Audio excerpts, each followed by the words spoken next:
you this story. So he tells us the story of the first episode. And so in the story of the first episode, he talks about that that Vishnu is sleeping, and and this story, I think a lot of people know about this one, is that then there's Brahma, who is in the lotus that's coming from his navel, from Vishnu's navel, and that these demons come out of his ear, of Vishnu's ear, and they're going to destroy, I believe it's destroy Brahma before this creation can happen.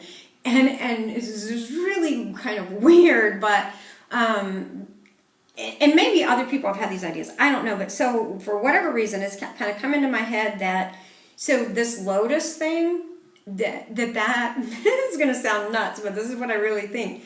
That's actually the placenta of a baby, right? So because the placenta is like freestanding, it's not attached to the mother.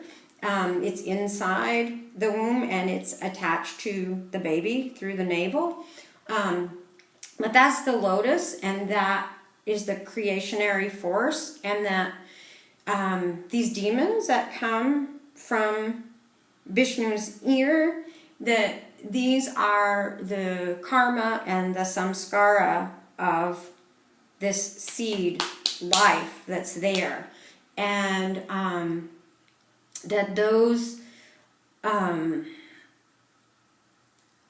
demons, they're coming to destroy like this perfect being before it can happen,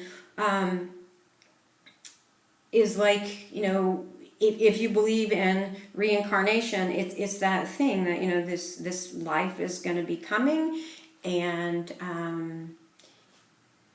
even before it actually is formed, it is made, these demons are going to come and take the creation. Instead of it being this perfect creation, it's going to be eaten by these demons. And so that's like kind of, for whatever reason, that's the way that I've thought of it, is that the lotus is the placenta. Brahma, he is the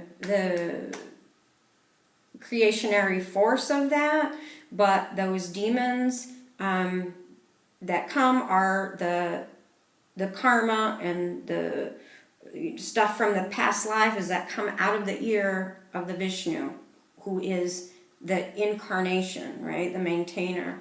And so what happens in the story is that Brahma sings a hymn to Maya, who is the yoga nidra, who has Vishnu asleep, and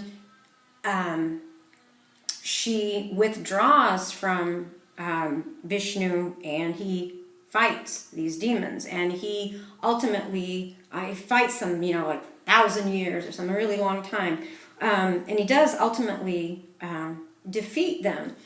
And so the two demons are Madhu and Kaitaba, and they represent too much and too little, is one way that I've heard it told. There's a lot of commentaries, like the sources that I gave in that other video talk about that. But too much and too little is that is tamasic forces. And so too much and too little can also be related to attraction and aversion. But so these are one of the things that I've kind of thought about with the too much and the too little and the attraction and the aversion is depending on the number of births that we've been through. Sometimes you don't, the person, the spiritual being that lives in each of us doesn't wake up to the ultimate meaning, of why we're here, because they're too caught up either in some sort of excess of some kind, or they don't have enough, so they're having to fight their whole lives to just, eat and get by. So there's those two possibilities of being caught up in either not having enough or like being just sort of covered up by having way too much, that you don't wake up. But that at some point, each spiritual being actually does wake up and then has this, it is a difficult battle with all the like past karma, the samskara and all this, and but that ultimately it is like possible to be freed from it.